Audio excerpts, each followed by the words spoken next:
Barbara, it looks like the recording has started. Are we good to go? We are good to go now. Thank you.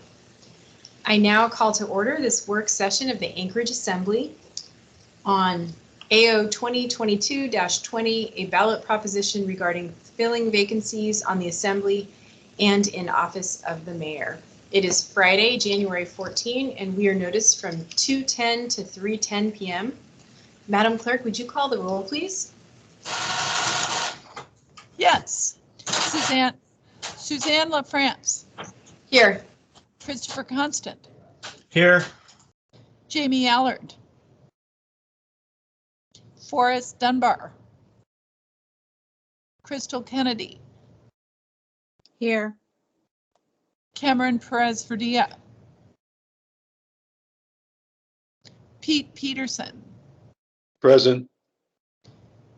Austin Quinn Davidson. Here. Felix Rivera. Present. John Weddleton. Here. Meg Zalatel. You have a quorum. Thank you, Ms. Jones. I want to note for the record that Ms. Zalatel and Mr. Dunbar are excused. I also want to note that there is one document available online at muni.org. And if you click on Assembly and go to Assembly Work Sessions, click on that at the top and scroll down, you can get to that document. And I believe there may be other documents coming. And if so, we will get those posted and available. So now I'll go ahead and turn to the sponsors of AO 2022-20, Mr. Weddleton, Ms. Kennedy, if you wanted to make any comments or if you wanted to walk through your ordinance with Mr. Gates. Thanks. Yeah, I'd be happy to. So Suzanne, I mean, I'd be happy to go through it, and then Dean could chime in, or I mean, that would probably work better for me. Is that okay? Sure, that sounds great. Okay. Thanks, John. And I want to start out with, once again, take an opportunity to thank Austin for her time as acting mayor. And just for anyone listening, I know we all know, but the rest of the world doesn't quite understand that she did not choose that. We chose that for her by making her assembly chair, knowing she would then fill the role of acting mayor. And as a body, we chose to not have a special election, leaving her in that position all the way through the end of June. And she performed admirably in very, very hard circumstances. So thank you, Austin.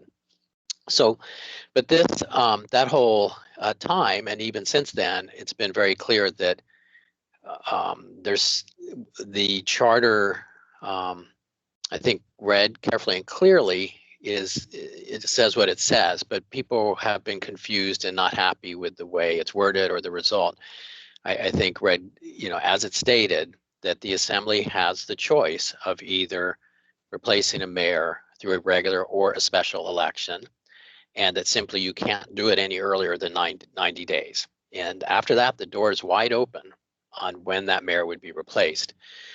So, but that has frustrated a lot of people. We saw the problems.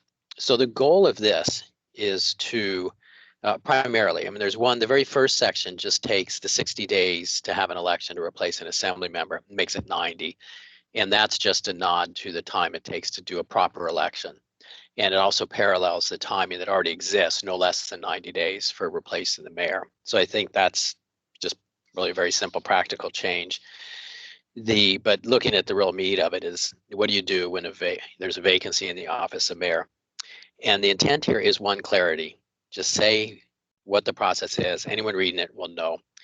It's also to shorten the time that we would have an acting mayor. I think we saw that generally the population doesn't want that.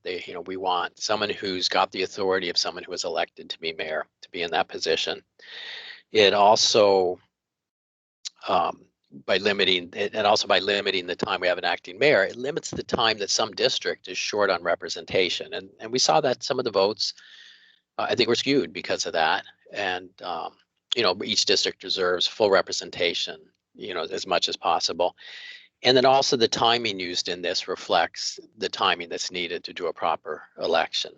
So those are the three main goals: is clarity, shorten the time of an acting mayor, and then allow time for a proper election. So if you want to walk through it, we've got section 1 just discusses, what it takes for ballot.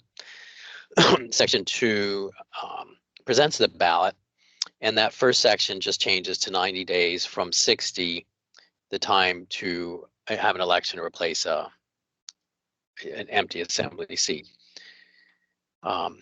Moving on to C on page 2, starting at line 4, we have a deletion in there, which is the phrasing that troubled many people, and change that to a much larger section, lines 13 through 28.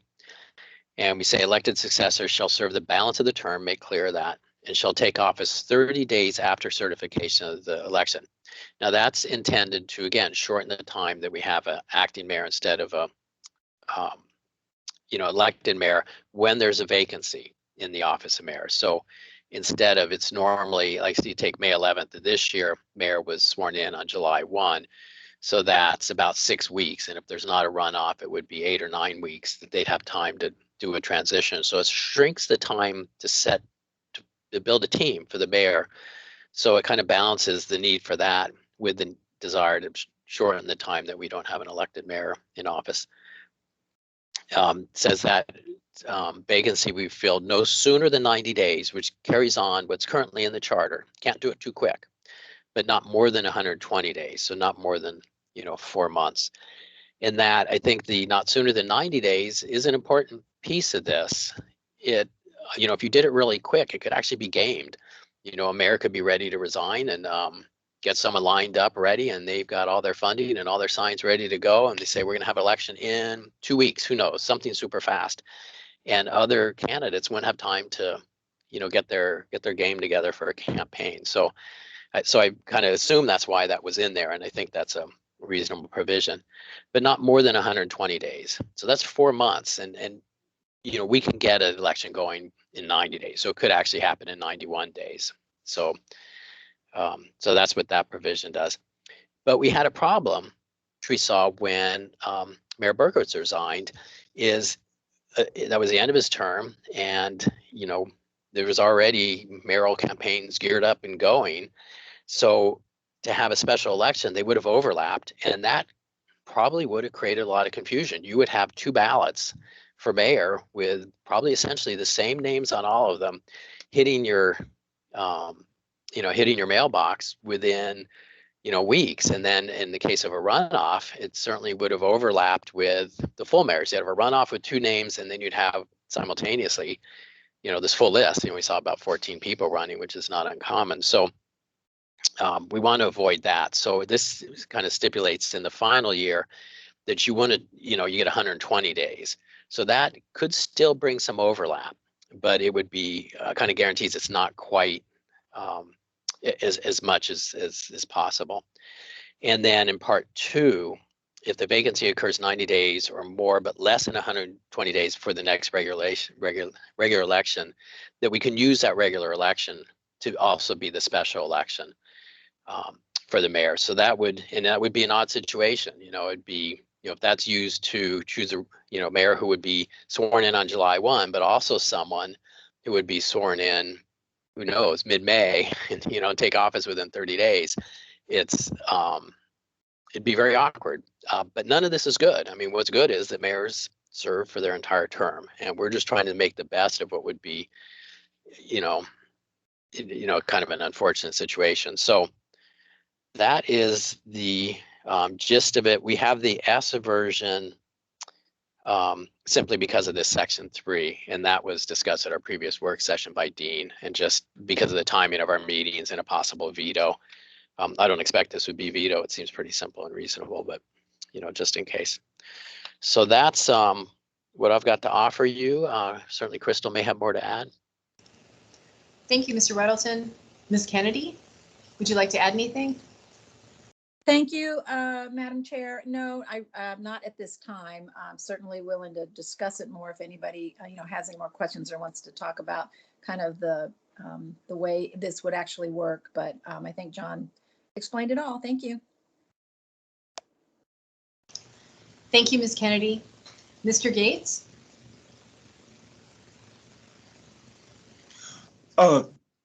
Yes, thank you.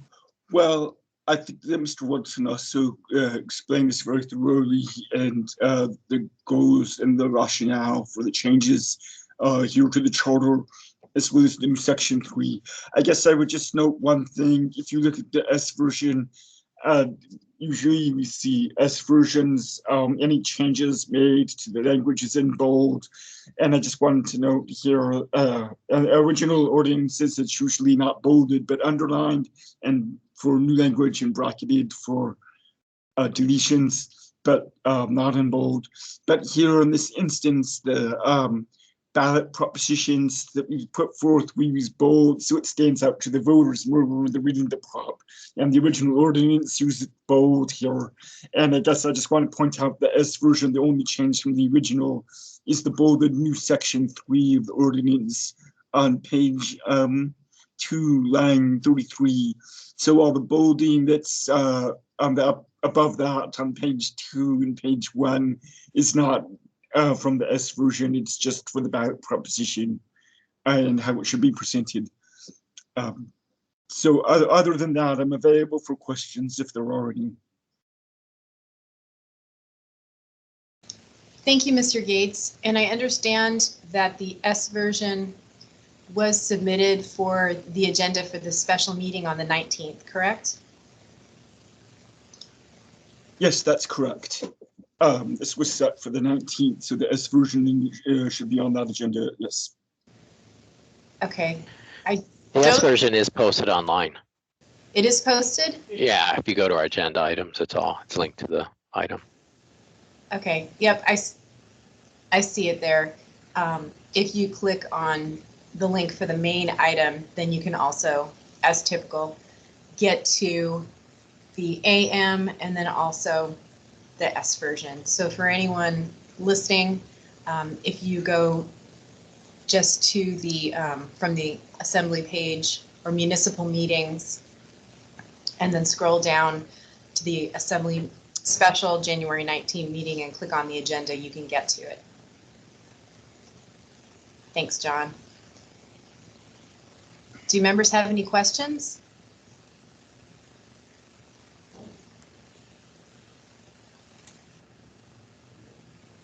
Mr. Constant?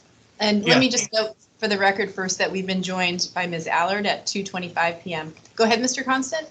Thanks. Yeah, I just want to kind of slightly dispute a characterization that that the public wanted or the public didn't want any way that things happened.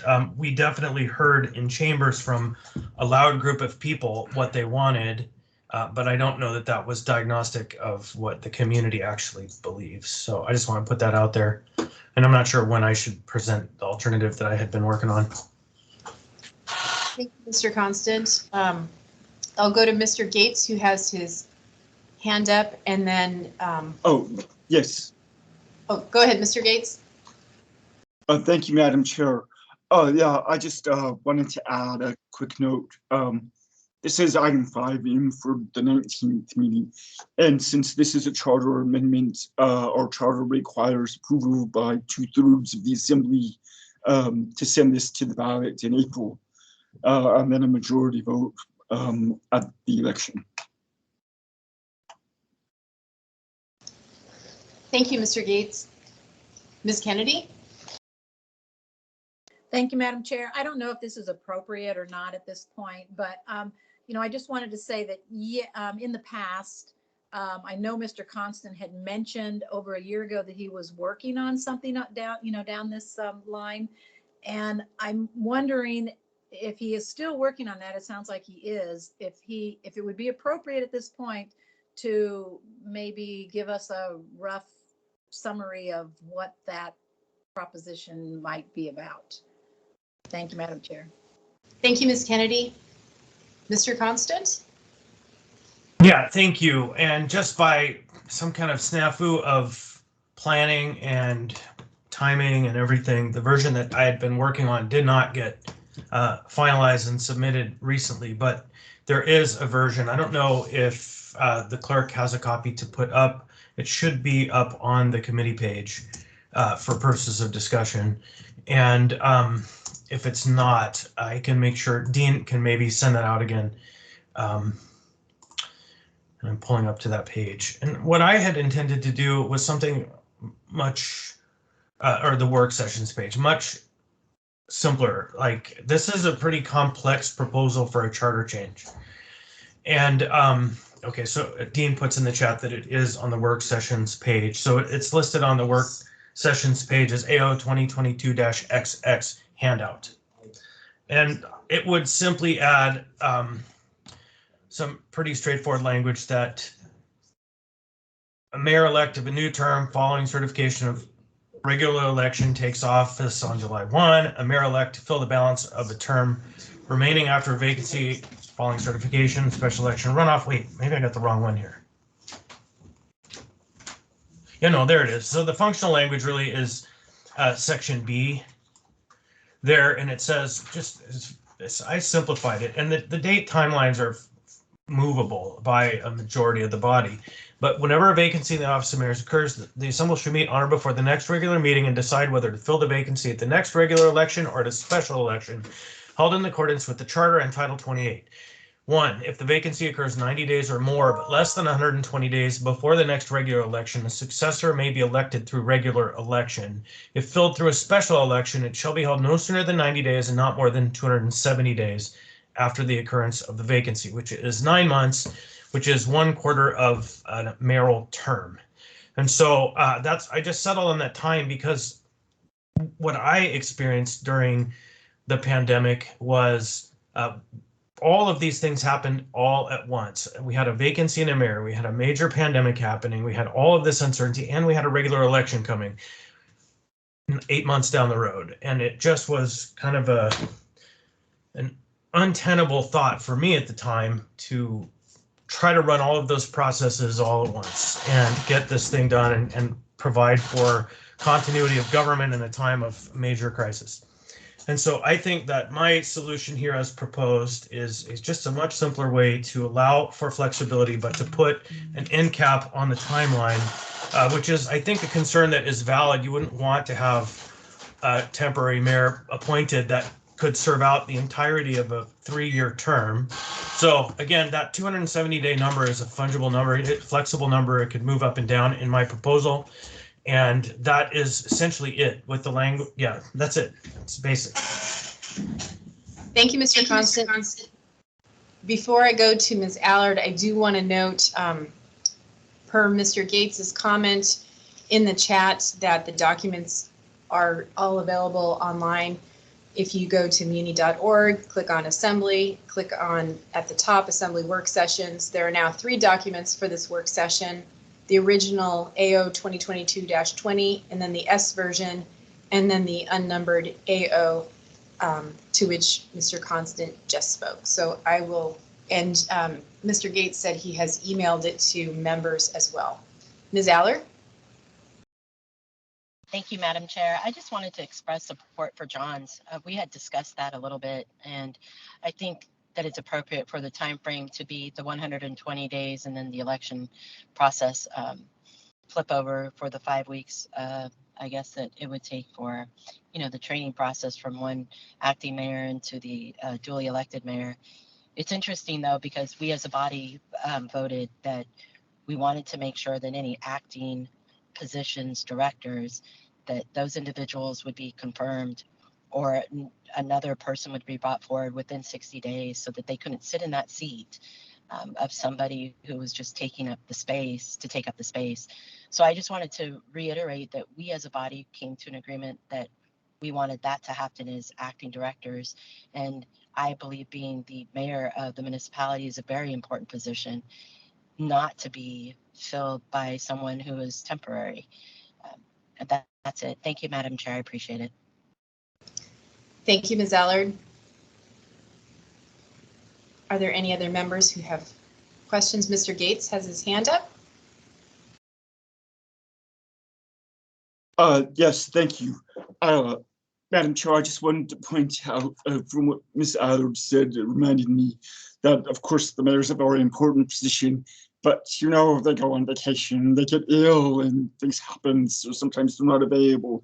And we have in charter and implemented in code provisions that make sure that our city isn't without someone in the role. And so it's temporarily filled during a temporary absence of the mayor by the municipal manager, right? And we see that in our charter, who is not an elected person either. And then, of course, until a vacancy is actually triggered, and we have in our charter, in Article 7, certain circumstances that trigger that there's actually a vacancy in the office of mayor, and then we have the chair stepping in as acting mayor.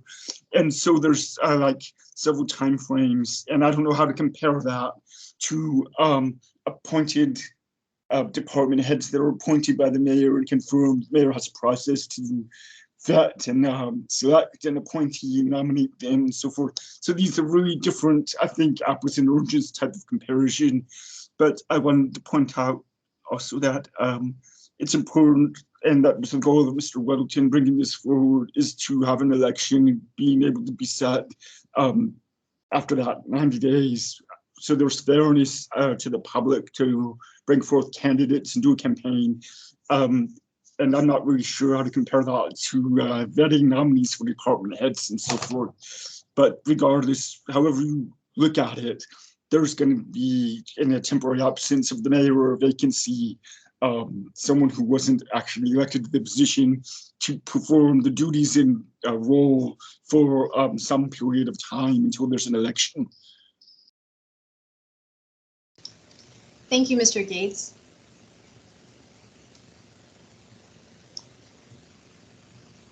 Mr. Constant?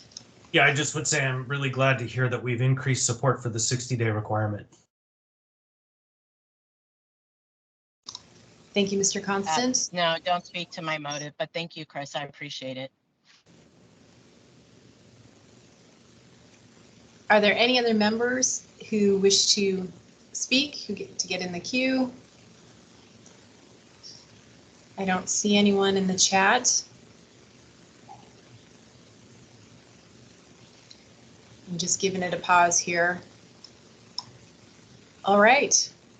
Well, thank you all for being here today. Thank you, Mr. Gates. And these two items will be before us again, or as already stated, in this work session on Wednesday, January 19th at the special meeting at 6 p.m. in the chambers. Oh, Mr. Gates, I see your note to hold up. Comment. Go ahead, please. Yes, thank you. Just to clarify, the charter amendments, proposition ordinances before the body the 19th. The draft ordinance from Mr. Constant has not yet been submitted, so I defer to him about its timing and when it might be before the body. Mr. Gates, if I might, Madam Chair, I would just suggest that for introduction on the regular election or regular agenda for the next meeting. For the 25th, actually, I think we could get it on the addendum. Thank you, Mr. Constant. So your unnumbered AO, your intent is to submit it for introduction at the meeting of the 19th. No, the 25th I think is better. And if the item passes, if this charter amendment passes, then it would be moot. But if this charter amendment doesn't pass, then we can move on to that. So we'll introduce it for the 25th for hearing at the next meeting. Okay, for hearing in February. Yes. Understood. Thank you. And thank you, Mr. Gates. Well, I don't see anyone else in the queue.